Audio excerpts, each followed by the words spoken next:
Assalamualaikum warahmatullahi wabarakatuh.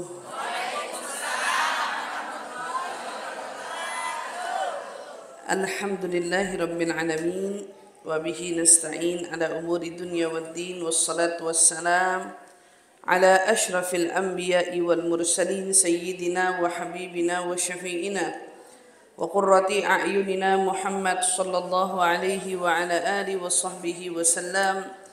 Subhanaka la ilma lana illa ma 'allamtana innaka antal alimul hakim. Rabbi zidna ilma warzuqna fahma, amin Allahumma amin. Allahumma inna nas'aluka ilman ladunni wal mashrab as-safi al-hani ya wahhab ya ghani. Allahumma inna nas'aluka ilman ladunni wal mashrab as-safi al-hani ya wahhab ya ghani. Allahumma inna nas'aluka ilman ladunni wal mashrab as-safi al-hani ya wahhab ya ghani. Alhamdulillah, alhamdulillah. Limpahan syukur bersama-sama kita panjatkan kehadirat Allah Subhanahu wa taala yang melimpahkan kepada kita semua kenikmatan.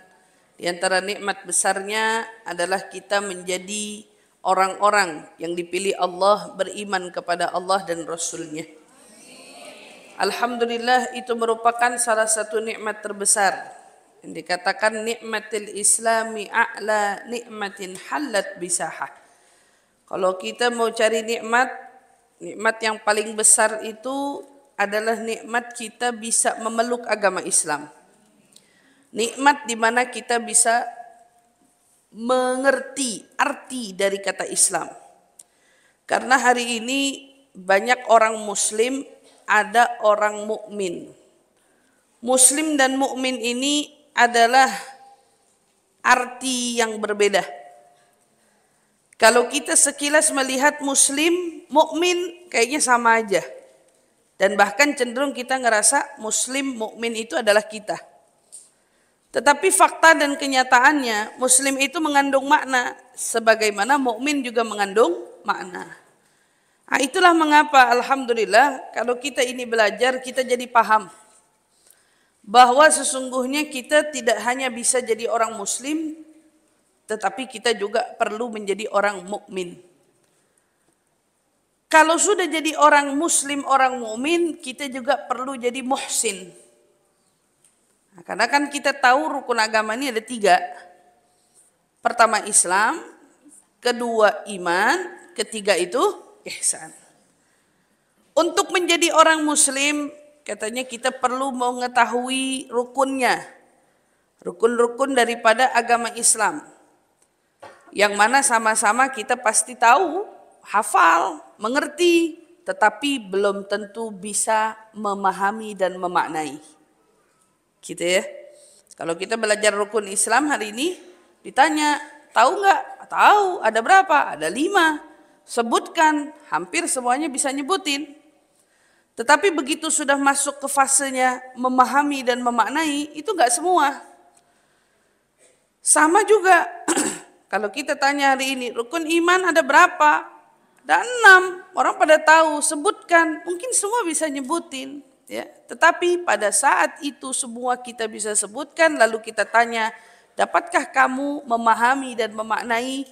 Mungkin banyak dari kita yang belum bisa sampai ke tahap itu. Begitu juga sama dengan halnya al-ihsan. Kalau kita tanya definisi daripada ihsan, mungkin semua orang juga bisa menguraikan ihsan itu apa. Oh, ternyata menyembah Allah seolah-olah Allah ada di hadapan kita. Jika tidak bisa kita menghadirkan adanya Allah tepat di hadapan kita, maka cukup hadirkan bahwa Allah mengawasi kita. Allah melihat kita. Kita nggak bisa ngehadirin, tapi kita harus yakini bahwa kita ini dilihat. Kita ini diawasi, kurang lebihnya seperti itu. Mungkin banyak orang yang faham, tapi lagi-lagi fahamnya belum sampai bisa dia memaknai. Dari sinilah kita paham. Kenapa banyak orang hari ini mengalami kehidupan yang bertubi-tubi datangnya permasalahan, tetapi mereka tidak bisa menyikapinya dengan bijak. Ada orang menjalani sama kehidupan. Ada yang bahagia, ada yang bersedih.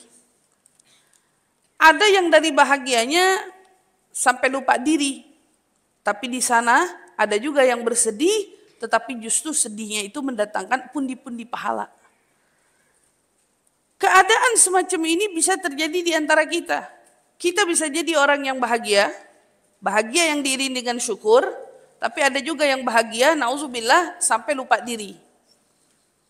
Bisa jadi juga kesedihan itu ada di antara kita. Ada yang sedihnya karena sedih meratapi, tapi ada juga sedih yang ingat akan kesalahan-kesalahan diri. Ini dua kasus yang berbeda. Oke, Ibu ya. Dari keadaan itu salah satunya bisa jadi di antara kita. Kenapa ada orang bahagia tetapi bisa salah memaknai arti bahagia? Kenapa juga ada orang sedih tapi bisa salah memaknai dari kata sedih? Itu sederhana sebetulnya. Karena mereka tidak memahami konsep daripada agamanya sendiri. Kalau kita belajar sebagaimana apa yang terjadi di dalam hidup kita, maka kita perlu mengembalikan kejadian-kejadian itu pada masa di mana kita belum ada. Kapan itu? Kita belum dilahirkan. Kita belum dihadirkan. Kita belum bahkan merasakan kehidupan. Tetapi ternyata sudah ada yang maha menghidupkan kita semua. Allah Subhanahu wa ta'ala. Kenapa? Karena hari ini saja saya tidak mungkin bisa hadir di Masjid Istiqomah di komplek ini gitu ya.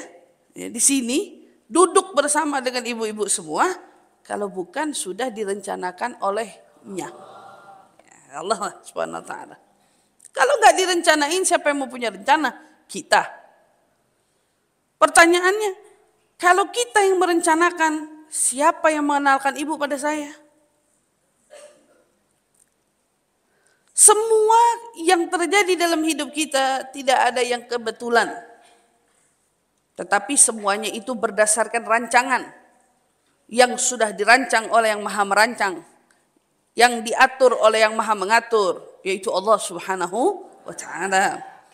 Nah, maka dari situ, apapun yang hari ini mungkin terjadi pada kita, mungkin sebagian dari kita hari ini masih menganggap kalau itu bentuk dari suatu kejadian atau kebetulan. Ya. Tetapi sejatinya itu bukan hanya suatu kejadian atau kebetulan, tetapi hakikatnya itu adalah suatu rancangan. Di balik yang merancang punya tujuan, dan inilah mengapa kita hari ini duduk di sini untuk lebih dalam memahami dan memaknai di balik kejadian demi kejadian dalam hidup kita ada tujuan yang mungkin belum sama-sama kita mengerti dan kita pahami, karena itu adalah rancangan Allah. Beda sama yang kita rancang, Bu. Kalau ibu tukang jahit, ibu ngerancang. Kadang-kadang ada orang cuma bisa jahit, nggak bisa ngerancang. Betul apa kagak? Di saat perancang nggak bisa ngejahit, bisanya ngerancang, berarti dia cuma gambar baju ya. Dia minta tolonglah sama tukang jahit, jahitin. Dipandangin sama dia, itu baju yang sudah dia rancang. Ternyata jahitannya bekerut. Jahitannya tidak sesuai dengan ekspektasi. Maka dia akan minta, tolong rombak. Iya enggak? Tolong rapiin. Ibu kan udah sering jahit baju. Ibu udah tahu bagaimana. Ini kurang pas, itu kurang pas. Kita bisa otak-atik. Kenapa? Kita yang rancang. Maka hasilnya juga bisa sesuai dengan kita yang punya mau. Oh, ini bajunya kepanjangan, saya maunya agak pendek. Oh, ini bajunya kebesaran, saya mau agak sempit. Tapi permasalahannya ini baju kita. Kita yang merancang. Kita yang punya mau. Mau dia kepanjangan apa kependekan, mau dia tangannya besar atau pendek atau kecil, itu sesuai dengan yang kita mau. Hasilnya bisa kita simpulkan sesuai dengan yang kita inginkan. Bagi manusia yang beriman, bagi manusia yang mengaku dia beragama Islam, satu hal yang perlu dia mengerti dan dia pahami, sebelum dia memahami hal-hal lainnya, kita harus tahu bahwa kita ini memiliki yang merancang. Kita memiliki zat yang mengatur. Kita memiliki zat yang menakdirkan kita segala perkara yang terjadi dalam hidup kita. Hidup kita ini bukan kuasa kita, karena kita sendiri aja tidak bisa menentukan tanggal berapa kita dilahirkan. Kita juga tidak bisa menentukan tanggal berapa kita mau diwafatkan. Ada nggak dari kita yang bisa? Nggak bisa. Kita bahkan tidak bisa menentukan tanggal lahir kita, dan kita juga tidak bisa menentukan tanggal wafatnya kita. Artinya kita sama-sama memahami satu pemahaman di sini, kita tak berkuasa terhadap diri kita sendiri. Oke.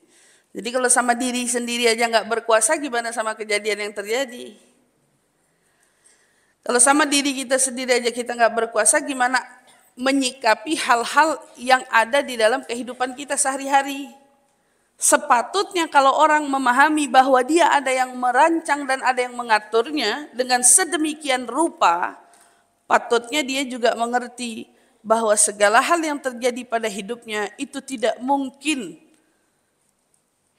hanya karena dirinya atau karena orang lain di sekitarnya, tetapi semua itu sudah menjadi bagian daripada yang Allah aturkan untuknya. Allah atur buat dia. Di sini kalau kita paham daripada rukun Islam yang ada 5 dan kita juga paham ada rukun iman yang ada 6, maka kita harus juga sama-sama pelajari dan sama-sama memahami. Ibu tahu nggak dampak adanya orang kalau dia cuma mau jadi muslim? Dia cuma mau jadi muslim tapi nggak mau jadi mukmin. Apa yang terjadi dalam hidupnya dia? Hidupnya dia akan berantakan. Karena gimana dia bisa mengakui Islam, lalu di dalam Islam ada perintah sholat, ada perintah puasa, ada perintah zakat, ada perintah haji, dan yang paling pertama adalah syahadat. Orang selama ini mengira syahadat itu untuk orang yang mau masuk Islam. Tetapi lalu bagaimana dengan kita yang lahir sudah mengaku Islam? Apa kita nggak perlu syahadat? Perlu. Lalu makna dari syahadat itu apa?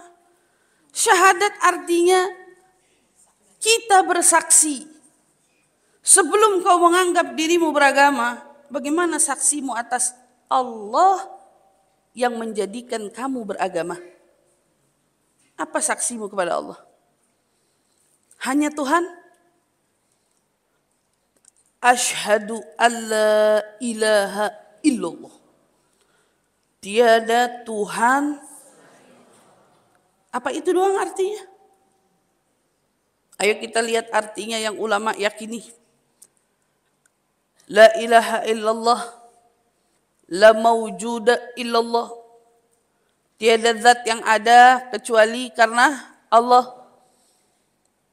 La mashhuda illallah. Tidak ada apa yang kita lihat hari ini kecuali karena Allah. Berarti kalau orang bisa memaknai makin hari makin dalam tentang la ilaha illallah, kita tanya di level mana kita paham la ilaha illallah. Ada orang hari ini muslim aja pahamnya tiada Tuhan selain Allah, tapi enggak paham kalau mengakui tiada Tuhan selain Allah, dia perlu apa? Dia perlu sholat. Kenapa sholatnya enggak khusyuk? Kenapa sholatnya enggak benar? Kenapa sholatnya asal sholat? Karena enggak kenal Allah.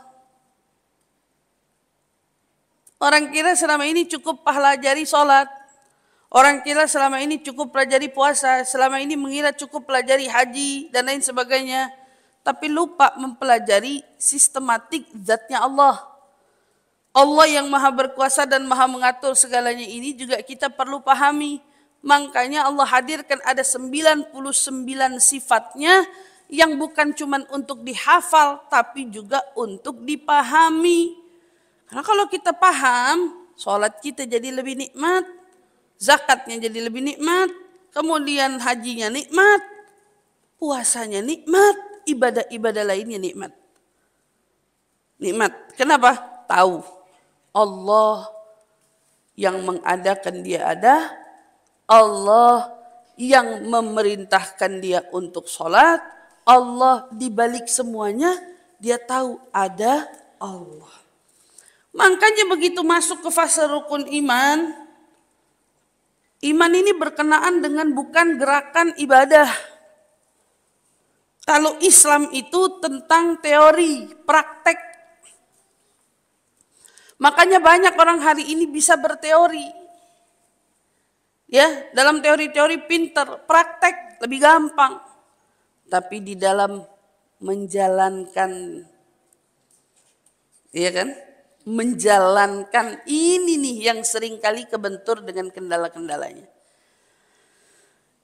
Iman, rukunnya ada 6. Ternyata pertama begitu kita buka antu'minu billah. Ini bukan tentang gerakan. Ini tentang keyakinan. Ini seyakin apa kamu?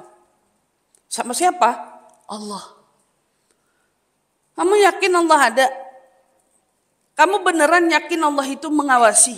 Kamu beneran yakin Allah itu yang menghadirkanmu? Kamu bener yakin kalau agama ini agama Allah? Sejauh mana yakin? Ibu hari ini punya keyakinan, yakinnya sejauh apa? Makanya pertama iman, itu beriman tentang kamu dengan Allah. Sebelum ngomongin yang lainnya.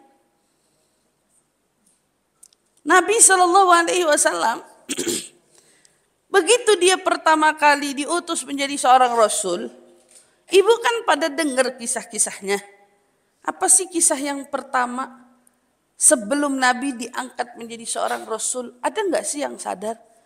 Kalau Nabi itu sudah bertuhan. Nabi sudah merasakan akan adanya Allah. Nabi sudah beribadah sebelum turunnya perintah ibadah dari Allah. Nabi sudah memahami konsep ketuhanan sebelum dia diangkat menjadi Rasul. Padahal saat itu tidak ada agama kecuali agama yang hanya diingat-ingat tentang yang dibawa oleh Nabi Ibrahim alaihissalam. Bukan Nabi Musa loh. Waktu itu orang Mekah meyakini agamanya millatu Ibrahim, disebutnya millah Ibrahim. Ada perintah sholat di situ? Enggak ada. Ada perintah puasa di situ? Enggak ada. Orang-orang disebut dengan orang jahiliyah. Disebut apa? Orang bodoh kan? Orang yang tidak memahami dan mengerti. Tetapi semua dibalik yang enggak paham dan yang enggak mengerti, Nabi seringkali pergi ke gunung. Dari gunung Hira itu, gua Hira itu, Nabi pandangin Ka'bah. Dia sudah beribadah lebih dulu sebelum ibadah diperintah. Nabi sudah menghadirkan Allah, meyakini adanya Allah sebelum dia bahkan menerima wahyu pertama. Bayangin Ibu, kita hari ini udah Islam, udah ngaku iman, udah juga, tapi belum benar-benar menghadirkan Allah, menyadari keberadaan Allah, belum betul-betul mengimani Allah. Itu aja kita udah kacau balau di situ. Apalagi udah urusan Allahnya aja kita belum benar-benar memahami. Wa malaikatihi wa rasulihi. Loh, malaikat Rasul. Kenapa Bu? Malaikatnya dibawa untuk kita imani. Karena malaikat itu punya peran. Ada malaikat yang diutus sebagai pembawa wahyu. Itu urusan udah kelar. Nabi Muhammad menerima wahyu dari malaikat Jibril. Tapi apakah malaikat Allah cuma Jibril? Ternyata ada Mikail, ada Israfil, ada Israel, ada Munkar, ada Nakir, ada Malik, ada Ridwan. Betul kan? Oke, sekarang Malik dan Ridwan nanti kita ketemunya. Munkar Nakir nanti ketemunya. Raqib, Atid, nanti juga. Udah ketemu? Ketemu mau udah kita aja kagak lihat. Kalau ketemu mah ada orang mereka diutus sama Allah, diperintahkan Allah mencatat amal baik buruk kita. Betul apa enggak? Emang kitanya aja kagak lihat, merekanya melihat kita, gitu kan? Kita nggak lihat. Ada malaikat Israfil. Apa sih tugasnya malaikat Israfil? Meniup sangkakala. Pada saat kita tahu malaikat Israfil itu meniup sangkakala, kenapa kita harus percaya? Percaya pada tugas. Karena ada malaikat lain yang bertugas dengan Mikail. Mikail sebagai apa? Tugasnya malaikat Mikail ngapain? Nah. Ada tugas malaikat yang lain membagi rezeki. Rezeki si fulan, si fulan, si fulan, si fulan. Berarti tugasnya malaikat itu yang disebut dengan kriteria la ya'suna ma amarallah wa yaf'aluna ma yu'marun. Malaikat itu tugasnya ya kan menegakkan yang Allah perintah dan tidak pernah sekalipun bermaksiat kepadanya. Mungkin enggak kalau hari ini jatah kita sekira-kiranya 100.000 dari Allah, sama malaikat salah, malaikat kasih kita 95.000. Mungkin apa enggak? Mau dikemanain tuh 5.000? Mau dikorupsi? Kenapa kita harus percaya? Kenapa kita harus beriman? Untuk kita memahami tugasnya. Di balik tugasnya malaikat ada tugas bagiin rezeki. Biar kita ngerti kalau rezeki ada yang bagi. Ada Mikail, ada Israfil, ada Izrail. Tugasnya malaikat Israel ngapain? Kata malaikat Israel tiap hari ngelirik ke kita 70 kali. Kalau malaikat Israel ngelirik kita 70 kali, coba 70 kali dibagi 24 jam. Kurang lebih 20 menitan sekali dia nengok ke kita. Oh belum. Oh gitu ya? Oh belum. Dulu malaikat Israel pernah ngadu sama Allah. Ya Allah, aku ini dibenci oleh hambamu yang lain. Katanya Israel itu sang pencabut nyawa. Aku ini dibenci. Siapa orang yang suka sama malaikat Israel? Gak suka kata malaikat. Malaikat ngadu sama Allah. Kata Allah Subhanahu wa taala, kalau gitu Israel, mulai sekarang akan kujadikan setiap kematian ada sebab. Biar orang nyalahin sebab, bukan nyalahin kamu. Gitu. Dikasih sebab wabah, penyakit ya, atau mungkin faktor kecelakaan atau apa. Jadi orang teralihkan. Nggak ada, pernah nggak ibu nemu? Anak saya meninggal, kenapa bapak meninggal? Gara-gara Israel gitu. Nggak ada yang nyalain malaikat Israel. Malaikat Israelnya udah ngadu duluan sama Allah. Kalau dia tahu kalau dia akan dibenci sama orang gara-gara tugasnya dia. Tugas yang nyabut nyawa. Akhirnya sama Allah dikasih sebab. Wabah, ya, penyakit, sakit yang berkepanjangan, atau mungkin sebab. Kalaupun hari ini ada orang yang sehat baik-baik aja,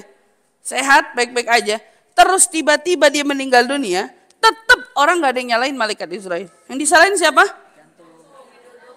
Itu angin duduk itu pasti. Itu jantung, dianya aja nggak tahu. Atau mungkin dia ada penyakit tapi dia nggak tahu dan seterusnya. Yang disalahin penyakit. Allah ciptain penyakit.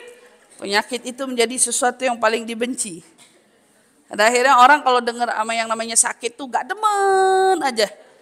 Padahal Allah adakan itu semua untuk menguji kita di mana letak keyakinan kita kepadanya.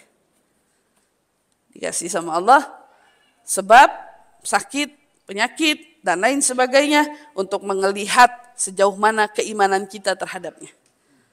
Bahwa di balik baik orang itu sakit ataupun tidak, ya, sehat ataupun memang sakit yang sudah berkepanjangan, ya, kalau Allah katakan belum waktunya, ya enggak juga datang waktunya.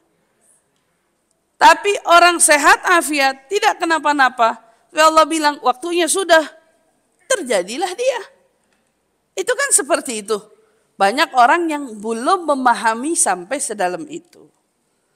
Makanya Allah SWT katakan dalam Al-Quran, ma asabakum min musibah fabima kasabat aidikum. Kamu tahu nggak apapun yang terjadi padamu? Berarti kalau apa yang terjadi sama kita, baik itu sedih ataupun bahagia, kita harus paham ya. Itu sedih ataupun bahagia, sama-sama keduanya sama Allah diberikan perumpamaan musibah. Bukan berarti yang namanya musibah itu hanya sedih. Tetapi musibah bisa jadi berupa bahagia. Musibah bisa jadi berupa anugerah. Yang mana di balik musibah yang namanya bahagia dan anugerah, itu Allah tadi mau katakan, ini senang tapi lupa apa saya apa kagak? Ini senang, lupa diri apa enggak? Ini dikasih segalanya, kalau ibaratnya tadi rajin sholat, rajin ibadah begitu punya segalanya, banyak nangisnya kayak kemarin apa kagak? Banyak doanya kenceng apa kagak kayak kemarin? Itu kan mau dilihat sama Allah. Oh kalau ternyata anugerah-anugerah yang kau lihat anugerah ternyata bikin kamu jadi nggak sholat, bikin kamu jadi nggak ibadah, bikin kamu jadi nggak deket sama Allah. Apa anugerah itu? Itu anugerah atau musibah? Tapi di sana ada orang diuji, dibikin nangis, ada aja urusannya, ada aja masalahnya, ada aja bebannya, tapi nggak pernah lepas. Setiap kali itu beban lagi megelin, lagi nyusahin, lagi ngeberatin, dia ambil air wudhu, dia duduk, dia sholat, dia ngaji. Dia nangis. Dia doa. Itu musibah atau justru itu anugerah?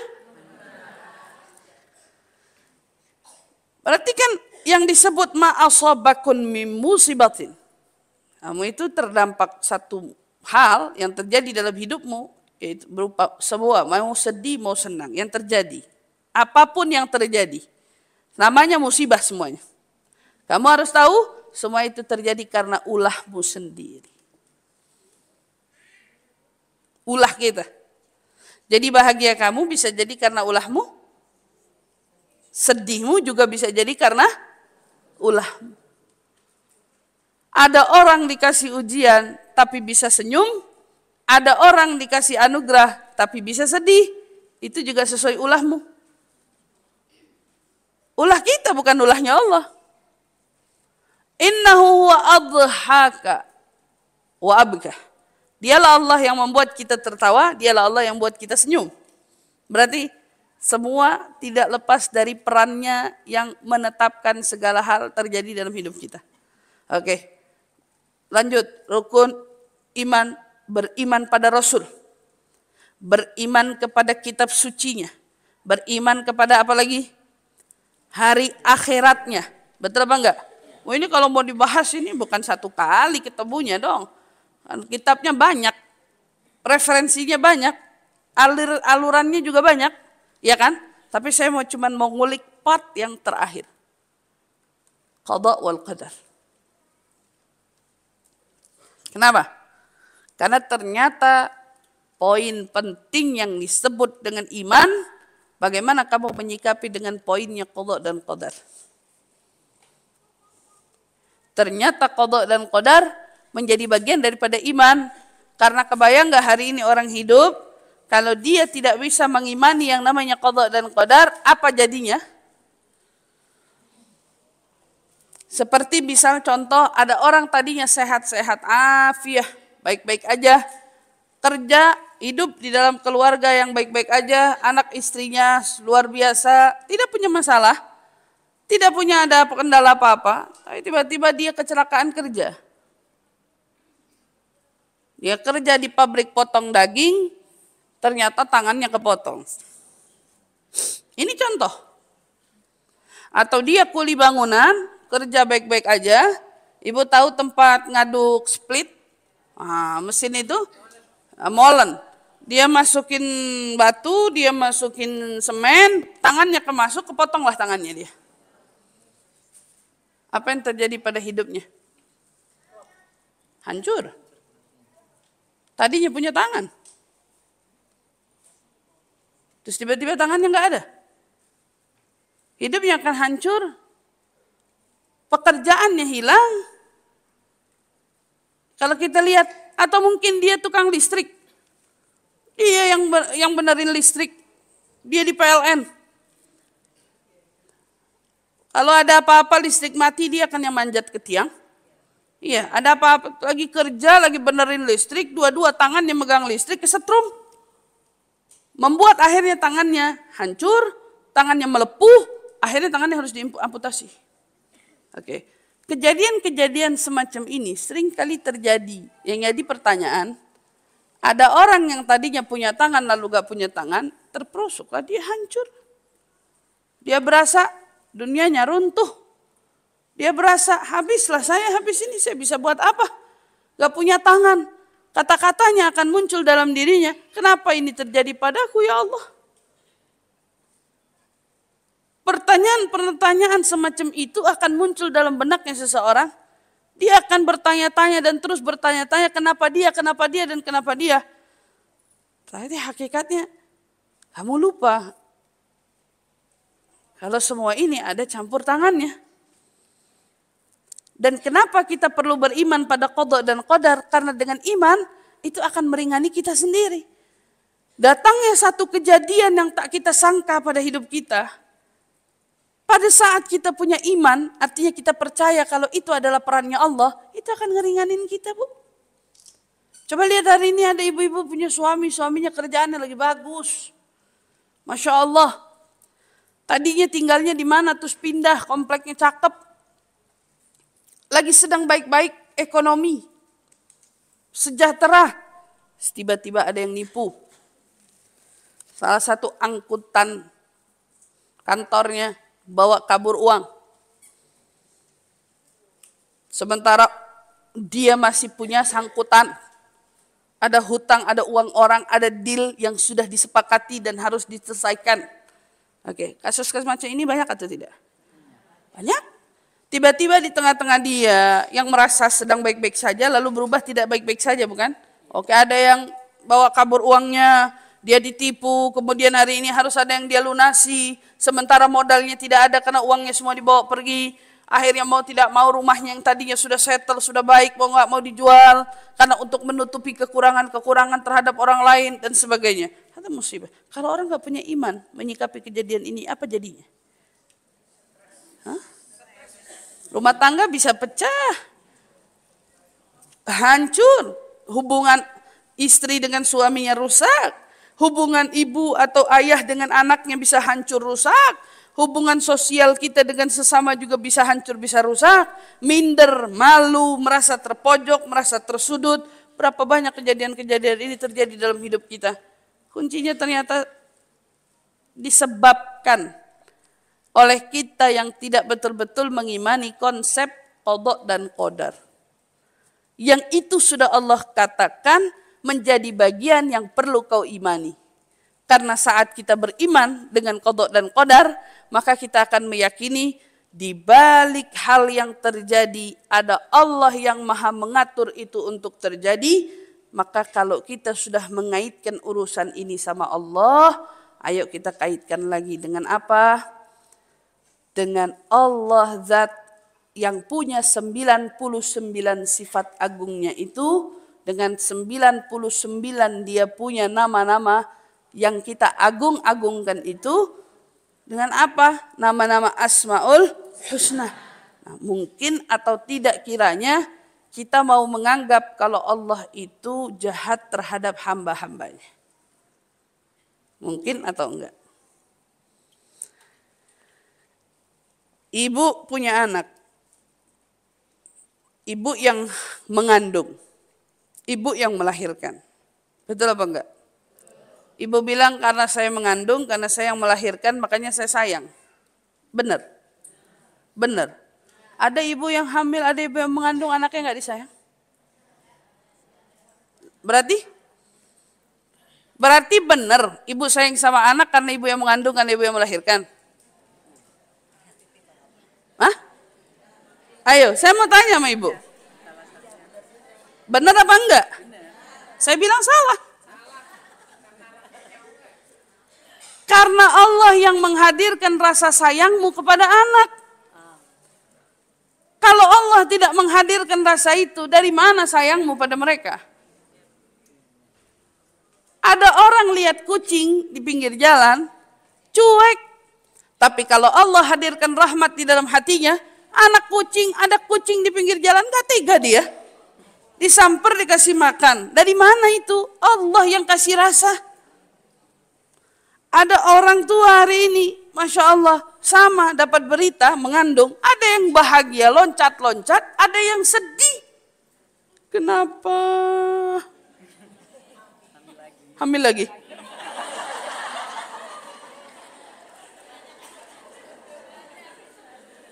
Banyak apa enggak? Ibu tahu feeling ibu waktu begitu dapat berita hamil, itu kan loncat. Wah, happy. Lihat, anak yang begitu keluar, itu akan menjadi anak yang very excited. Anak yang sangat-sangat tidak akan caper.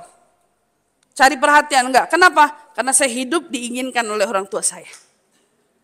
Tapi begitu ada orang tua yang lihat test pack-nya, lalu shock. Hah? Lemes kan? Gitu ya. Gimana nih? Pakai diskusi lagi sama suami. Gimana ya Pak? Kira-kira gimana? Dengan lemesnya suami juga jawab, ya mau gimana lagi mah? Gitu. Ini sudah mau gimana lagi? Bilang katanya, ini rezeki dari Allah. Tapi nggak mau rezekinya lemes. Ini rezeki dari Allah gitu ya. Oke. Ibu lihat nanti anak yang lahir. Lihat nanti anak yang lahir. Nah, bahkan bukan cuma lemes. Anak itu dari kecil sudah tahu kalau orang tuanya tidak mau dia. Maka anak ini akan menjadi anak yang bermasalah dari awal. Dari awal dia akan punya masalah. Nangis, rewel, cari perhatian, banyak masalah, dan seterusnya. Kenapa? Karena dia tahu dia bukan anak yang diinginkan. Dan dia akan menjadi anak yang introvert, anak yang murung, anak yang sedih. Nah, dia tahu dia bukan anak yang diinginkan. Oke. Padahal hasil kamu mengandung sama hasilnya sebetulnya. Baik itu anak pertama, anak kedua, anak ketiga. Ya, anak yang diinginkan atau sangat-sangat dinanti-nanti, ditunggu-tunggu, atau mungkin anak yang dikhawatirkan kelahirannya dan seterusnya, semua akan berdampak, sangat-sangat berdampak. Pada siapa? Pada kitanya, anak yang akan lahir nanti gitu. Di sana ada juga orang melihat test pack. Tapi kemudian mereka berkonspirasi. Kita gugurkan saja. Oke. Kita gugurkan saja. Saya belum siap punya anak. Anak-anak yang di luar pernikahan. Ya. Kemudian mereka mau tidak mau menggugurkan. Saya mau tanya, prosesnya sama. Sama-sama hamil, sama-sama dapat kabar. Tapi ada yang sukacita, ada yang terkejut, ada yang merasa tak suka. Bahkan sampai memutuskan kita habisi saja nyawa janin ini. Sudah. Nggak punya rahmat. Makanya kalau ada orang tua menyangka, kalau kamu itu punya rasa cinta pada anakmu karena kamu, saya tekankan kamu salah. Allah yang menitipkan rasa sayangmu itu padamu. Makanya Allah jadikan ada proses mengandung. Untuk adanya sebab terjalin ikatan batin antara kamu. Semua ini hanya sebabnya, karena orang gak tiba-tiba bisa cinta, bisa sayang. Walaupun di luar sana ada orang, saudara bukan, apa-apa bukan, tapi bisa sayang.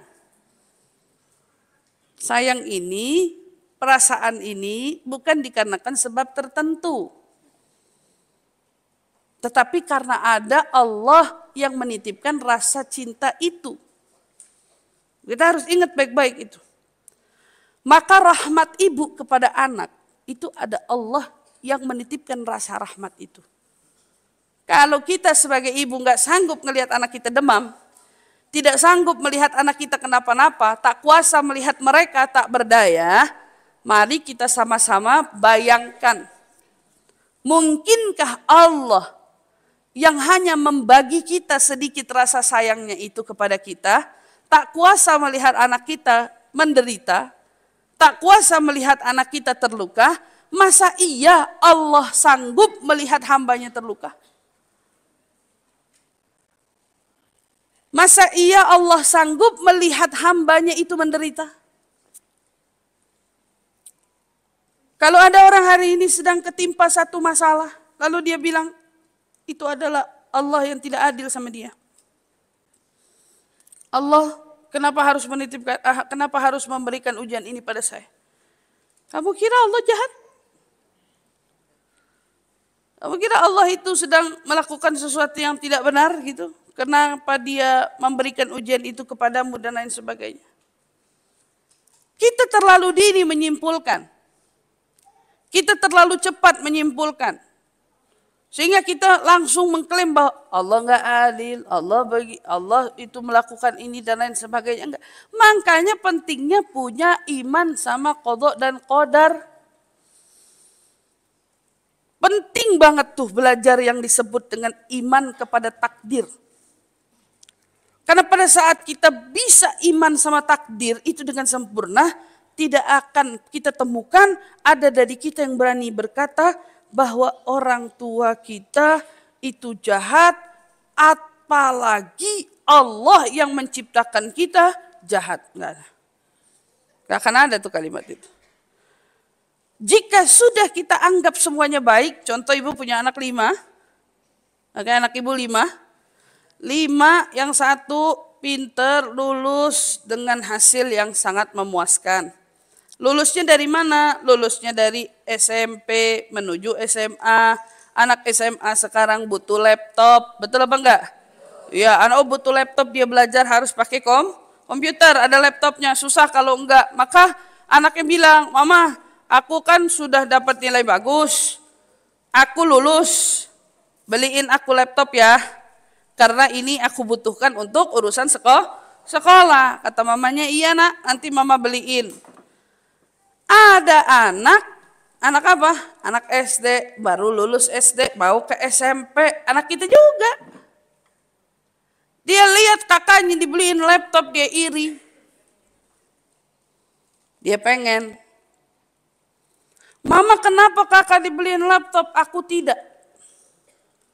Kenapa kakak yang dikasih laptop, aku tidak? Aku juga mau seperti yang kakak punya. Kira-kira ibu beliin apa enggak? Hah? Ibu enggak adil? Ibu enggak adil? Ibu kan orang tuanya juga. Dia kan anak ibu juga. Kenapa yang satu ibu kasih laptop, kenapa enggak? Hah? Hah? Jangan ngomongin cukup nggak cukup. Anaknya kan nggak tahu ibu nggak cukup uangnya. Tapi yang pasti anaknya bilang ibu nggak adil. Benar apa enggak? Oke. Sekarang ternyata ibu uangnya cukup. Ibu beliin juga. Adil apa enggak? Hah? Ini ibu dari tadi pada ngomong uangnya nggak cukup, nggak, saya bilang uangnya ada.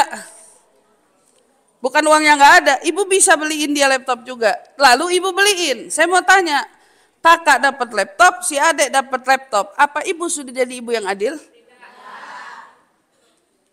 Tidak, bukan? Kenapa ibu bilang nggak adil? Kan ibu sama ngasih. Hah?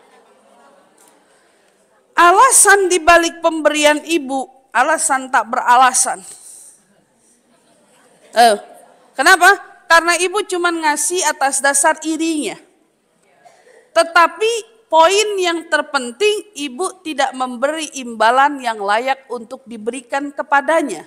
Saya ulang, kakak yang tadi dia lulus. Kakak yang tadi dapat nilai bagus. Lalu kakak yang tadi minta diberikan apresiasi dengan laptop. Beliin ya mah, aku laptop. Adek iri. Kenapa kakak dibeliin, aku tidak? Orang tua sebagian, ada yang dapat situasi yang sama. Lalu dia bawa juga anaknya beli laptop. kakak akan bilang, ngapain saya jadi anak rajin? Ngapain saya harus lulus? Kalau adik saya masih di bawah kelas saya saja, minta laptop sama mama dikasih. Untuk apa saya belajar mati-matian? Untuk apa saya mencari sesuatu yang mendapatkan nilai lebih? Kalau ternyata semudah itu mendapatkan sesuatu dari ibu. Nggak adil. Hari ini ada orang dikasih sama Allah rumah besar, ada rumah kecil, ada yang dikasih sama Allah gajinya sekian, ada yang cukup, ada yang bahkan kurang, dan seterusnya. Tapi yang jadi pertanyaan, apakah itu adalah bentuk ketidakadilan? Atau justru bentuk keadilan? Kalau ibu kasih anak ibu tadi laptop, dia masih kecil, dia tidak bisa gunakan laptopnya dengan baik, maka laptopnya akan menjadi sesuatu tabdzir, ya kan? Hal yang tidak apa? Tidak dipergunakan dengan semestinya, maka itu hanya membuang-buang uang saja. Tapi yang dapat poin selanjutnya, anak ibu akan menjadi anak yang jumawa. Oh, ternyata mendapatkan sesuatu mudah tanpa harus ada usaha. Betul apa tidak? Iya. Dan ternyata kalau ada orang tua bilang, saya mau kasih, pengen lihat nih anak, bisa kagak tuh kayak kakaknya? Itu adalah bentuk kelalaian dari orang tua. Dan Allah tidak pernah salah dalam menentukan apa yang layak bagi hambanya.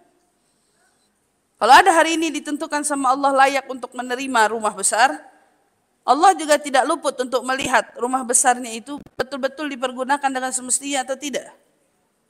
Ada orang hari ini diberi rumah kecil, saat Allah lihat rumahnya kecil, berarti Allah lebih tahu sesuai dengan kapasitas kebutuhannya, apresiasinya dalam bentuk rumah kecil. Apa begitu? Lihat dulu, Allah juga tidak luput untuk mengawasinya. Bagaimana sikapnya dengan pemberiannya yang rumah kecil itu. Tapi satu poin yang perlu kita pahami di sini, tidak ada hal yang berlaku dalam hidup karena Allah tidak adil. Tidak ada. Ada orang sekolah dalam satu kelas isinya 20 anak. Ya. 20 anak. Pada saat naik-naikan kelas, semua anak naik bukan? Tapi ada nggak anak berprestasi? Ada nggak anak ranking 1? Ada nggak anak ranking 2? Buat apa? Untuk apa ranking? Terus tiba-tiba ada anak gak pernah belajar, kerjaannya tidur dalam kelas, kerjaannya main game, kerjaannya cuman main-main di dalam kelas, terus dia juga harus mendapatkan kenaikan kelas sama seperti anak-anak yang belajar dengan sungguh-sungguh. Adil atau tidak itu sekolah? Oh, masuk aja katanya, gak apa-apa, semua di sini gak ada yang gak naik kelas. Saya kalau punya sekolahan kayak gitu, saya milih keluar aja. Kenapa? Yang rajin sama yang bodoh sama. Nggak ada bedanya. Allah menciptakan surga dan neraka. Apa itu bentuk Allah tidak sayang sama kita? Ada orang ateis bertanya, kalau memang Allah itu punya nama yang namanya Rahman, punya nama yang namanya Rahim, kenapa Allah harus menciptakan siksa? Kenapa? Untuk orang yang nggak mengerti, iya, kenapa Allah harus siksa ya? Kenapa Allah harus ciptakan neraka? Lalu meragukan di balik apa yang Allah SWT lakukan. Kenapa? Anak yang nggak lulus, orang tuanya marah-marah.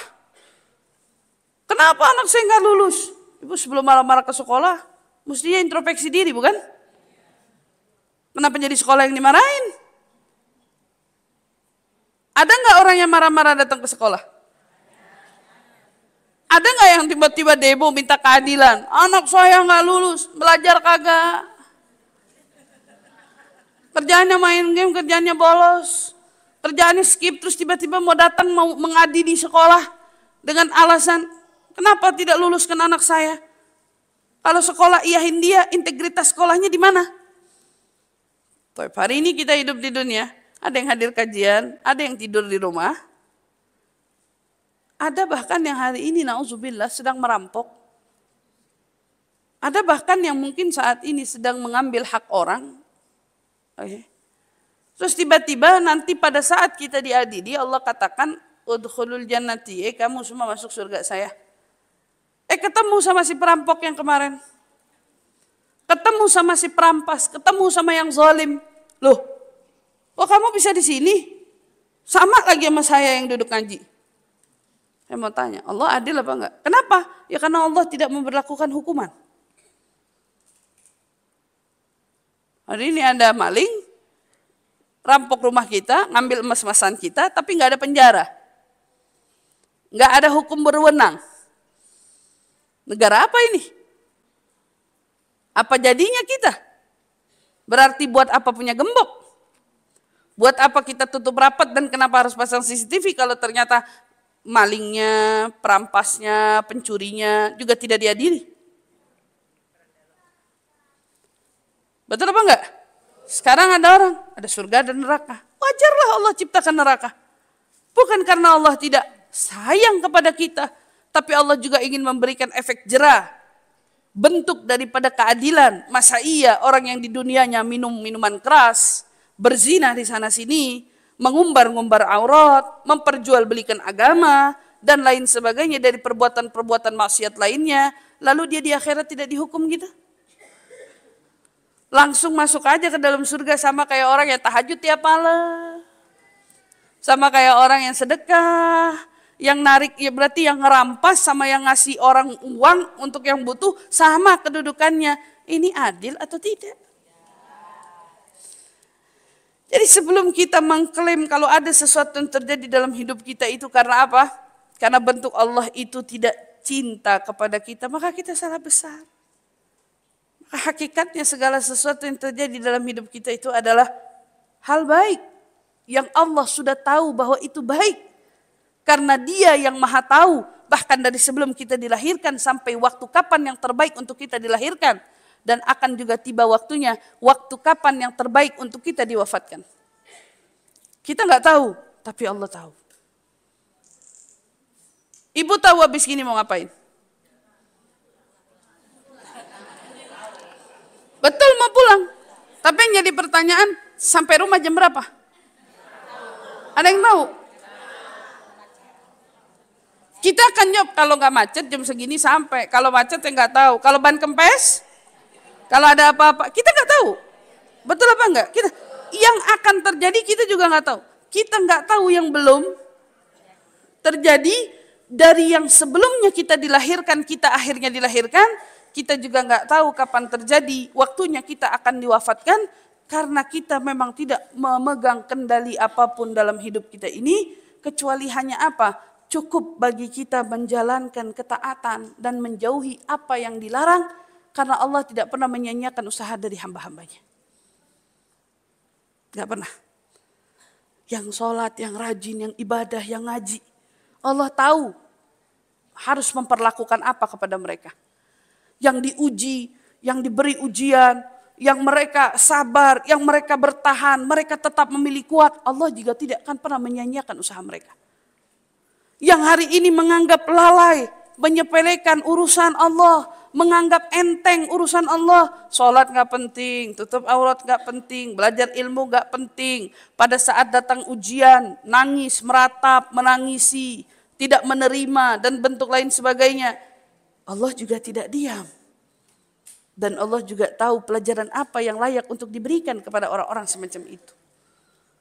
Maka Al-Habib Abdullah bin Alwi Al-Haddad dalam salah satu qasidahnya, ya, beliau pernah mengatakan, ala ya sah,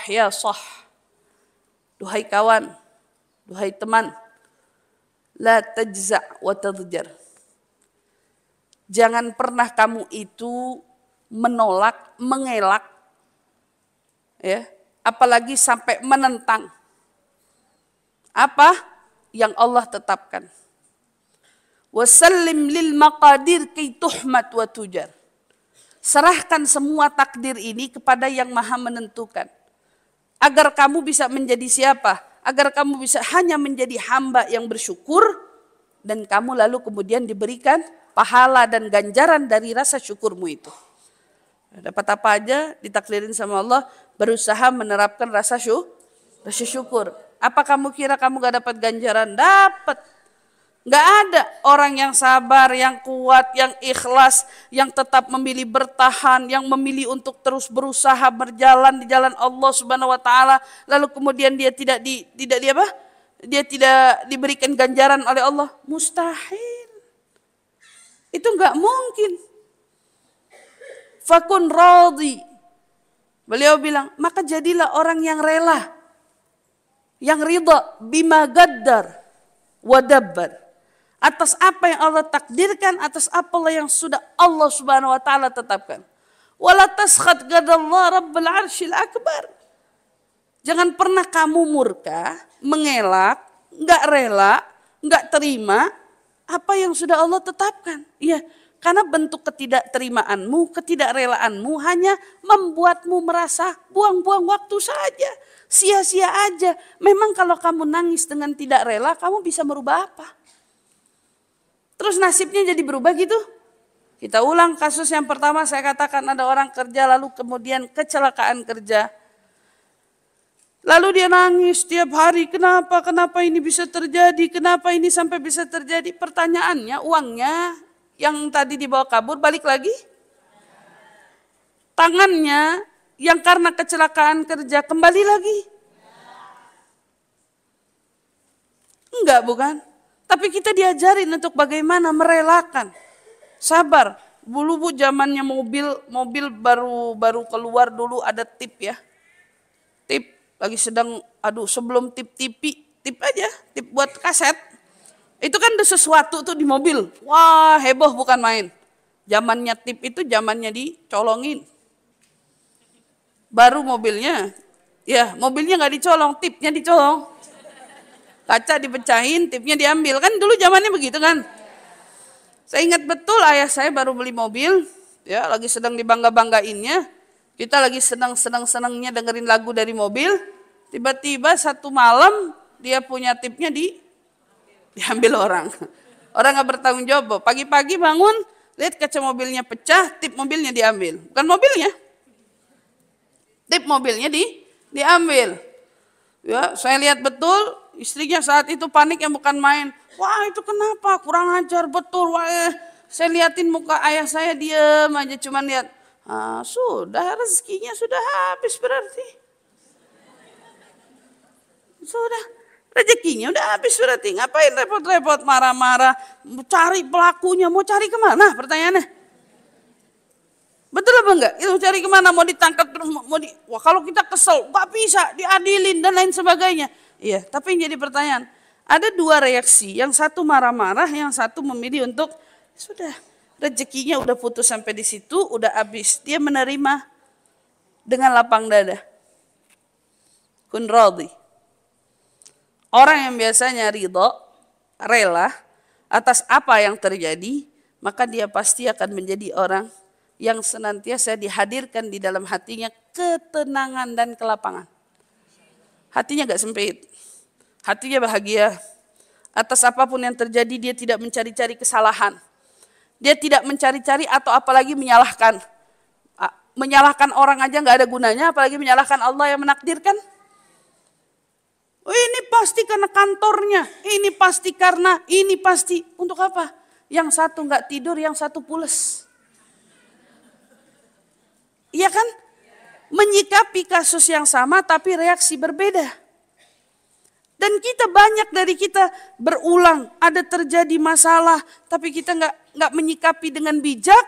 Berbeda dengan di luaran sana, ada sebagian orang yang menyikapi masalahnya dengan bijak, dia lebih cepat keluar dari masalah daripada yang menyikapi masalah hanya dengan marah-marah saja. Ya. Makanya diingetin, wa kun sabir wa syakir. Tetap jadi orang yang syukur, yang sabar. Tapi kunci sabar syukur itu adanya di dalam kerelaan. Ada orang dibilang yang sabar ujian, iya sabar, iya. Tapi nangis terus, gitu. Kira-kira yang begitu sabar atau enggak? Nabi lihat ada seorang ibu meratap di kuburan anaknya, nangis saja. Ya, sampai marah-marah gitu ya, nangis sekencang-kencangnya. Sama Nabi diingetin dari belakang, tuhai ibu, ya terima ketetapan Allah. Wah, ngamuk-ngamuk. Kamu nggak tahu rasanya. Saya ini ibu yang ditinggalkan anaknya. Wah, nangis-nangis. Diingetin lagi sama Nabi. Ya, yang sabar, yang kuat, terima ketetapan Allah. Marah-marah lagi, nangis-nangis. Nggak terima. Ya, katanya, kamu nggak tahu perasaan yang saya rasa. Betapa hancurnya hati saya kehilangan seorang anak. Wah, diulang lagi sama Nabi. Yang sabar. Yang ikhlas. Masih nggak terima juga, marah-marah juga. Ada, sama Nabi ditinggal.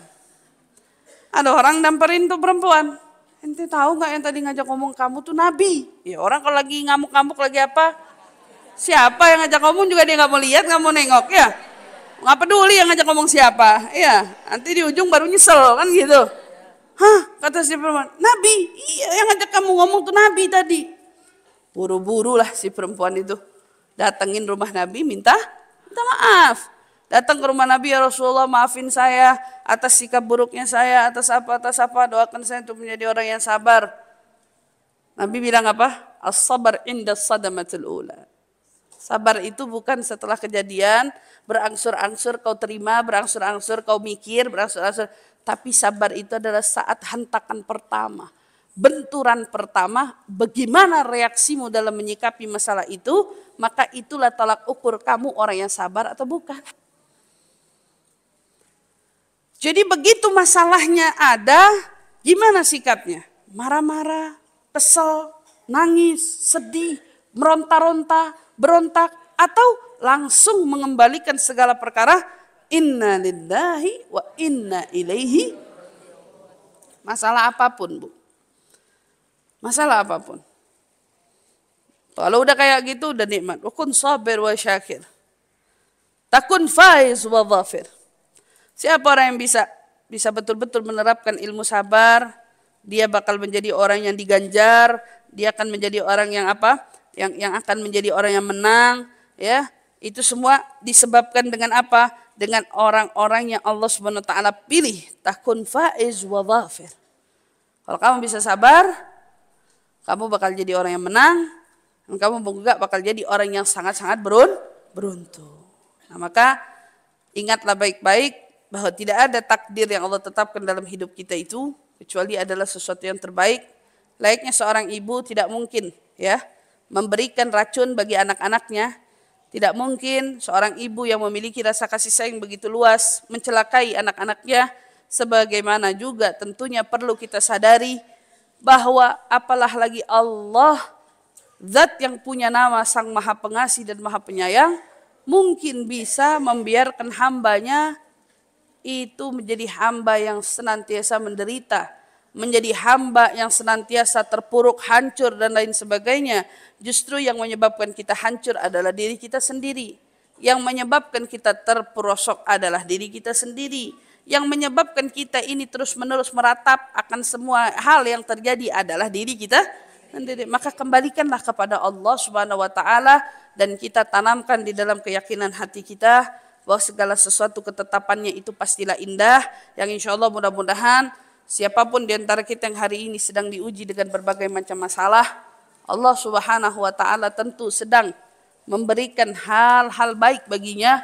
Allah akan ampunkan dosa-dosanya, Allah akan tinggikan derajatnya, Allah akan berikan ganjaran yang besar baginya. Insya Allah apapun yang dia harapkan dari urusan dunianya sampai urusan akhiratnya, mudah-mudahan insya Allah dikabulkan oleh Allah Subhanahu wa ta'ala. Insya Allah amin amin ya rabbal alamin. Maka yakinilah itu bahwa semua ketetapan Allah itu baik, yang insya Allah mudah-mudahan ini menjadi salah satu penguat kita untuk kita semakin lagi mengukuhkan keimanan, mengukuhkan keislaman kita, sehingga kita bisa menjadi hamba-hamba Allah yang muslim, yang mukmin, yang muhsin. Insyaallah amin ya rabbal alamin.